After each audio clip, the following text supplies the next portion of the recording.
still having ammunition that penetrates any kind of military-grade body armor without any problems. When terrorism's the disease, Spetsnaz sharpshooters are the cure. They would be tested to their absolute limits in September 2004, when terrorists from a Chechen separatist group took over 1,200 hostages prisoner at a school in Beslan. Herding their victims into a gym, they showed no mercy. These terrorists went off on an animalistic feral rage, the likes of which no one inside that gym had ever seen. And the vast majority of them were women and children. One father tried to calm everybody,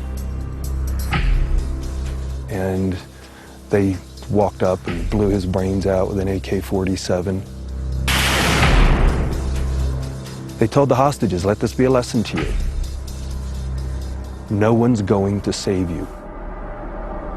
The terrorists rigged the gym with high explosives in anticipation of an attack from Spetsnaz. The siege reached a deadly stalemate, and for over 2 days, Beslan School Gym became a living hell. The terrorists had shot many of the older hostages. Spetsnaz were called in as the negotiators struggled for a deal. An attack was imminent. The Russians had gotten the terrorists to allow them to drive a truck in through the gates into that western yard and retrieve the bodies. At 1:05, just as they were picking up the first body, everybody heard a large explosion. The explosion signaled the start of a ferocious gun battle. The terrorists had had days to fortify this. They had 2 belt-fed machine guns, tripwires, booby traps everywhere. The Special Forces units, once they gained entry into the school, they were being decimated. All 3 commanders of the Spetsnaz assault group would soon lie dead as casualties mounted. Some of the hostages tried to escape in the turmoil, under covering fire from Spetsnaz's sharpshooting snipers. They started engaging right away, trying to keep the terrorists out of the windows, trying to give the hostages a chance to get across the yards to safety. One innocent victim's plight would be photographed during this ferocious battle. 7-year-old Aida Sidakova would soon present Spetsnaz with a heartbreaking moral dilemma. They thought this little girl was dead. And after a while, this child began to stir. And she stood up, and she was standing along the side of the wall. The Russian snipers were terrified. If this child took one step, that she was going to be shot down. And one young Russian sniper was screaming into his headset, begging for permission to shoot this child in the leg, hoping that he could drop her and at least save her life. He's got to make a decision to deliver a bullet across a yard that he knows is going to completely shatter a little girl's leg, because he realizes it's the only way to keep her alive. But chaos and confusion would reign. The decision was soon taken away from the sniper. And as with everything from the Russian command during the Beslan battle, that permission came too late. This little girl, with one last look around her tortured mind, knowing nothing else than to seek the comfort of her fellow hostages, climbed through the window back into the gym. And within a couple minutes of that, the rest of the ceiling had collapsed and the gym was engulfed in flames.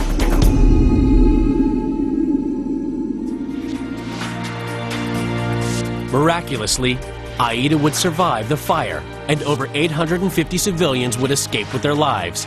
But 334 people, including over 186 children, were killed. It was a no-win situation for Russia's elite. Hostages are going to die, and all the men of these units can do is try to keep as many of them alive as possible. And sadly, it becomes a numbers game.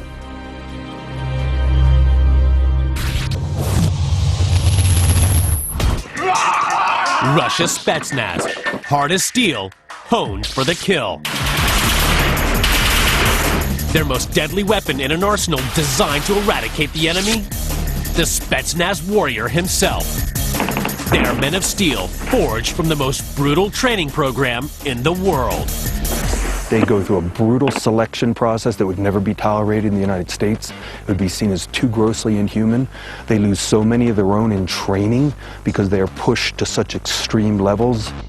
После подготовки, вот специальной подготовки, любой спецназовец, любой боец, в принципе, может, для него безразлично, есть у него оружие или нет. То есть он как бы сам является оружием.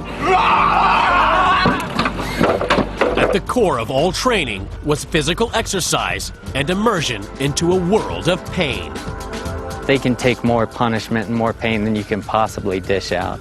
And with that, it's amazing to watch them undergo just the brutality of their training. You have to have absolute comfort with pain, and it is a tool the Russians take into battle with because their training is so tough, it is so brutal, and there are no pads, and there are no mouthpieces.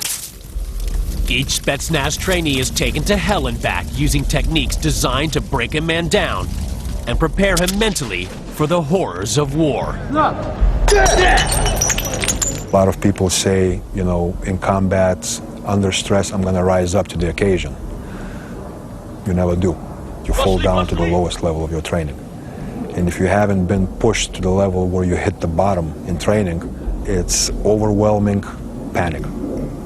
And if you have been trained that way, not to say that you're still going to survive and win, but you're going to make training-based decisions when, so to speak, there's nowhere else to go but up. Both the body and the mind are pushed to the absolute limits. There were training segments where you would be brought in for, I guess, what you can describe as a questioning. In front of a number of nurses, you were stripped naked. And you were pushed to the limits where morally and in some other ways, most people would just either break down or start fighting. Part of that training was to see your ability to remain the equilibrium, the balance, the stability, to still make rational decisions instead of giving in to emotional responses based on anger and fear.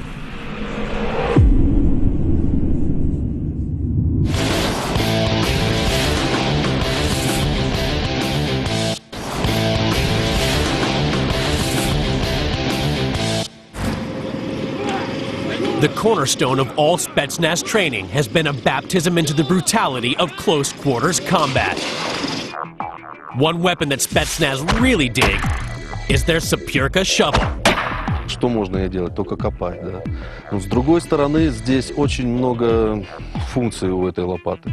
Ей можно просто использовать как нож.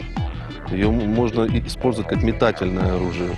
Кроме того, данная лопата имеет рычаги. Этими рычагами можно управлять противником, то есть использовать его в качестве щита для защиты от ножа или от пули. И учитывая толщину стали, в принципе, если дать касательную, то можно и увести, так сказать, пулю от прямого попадания.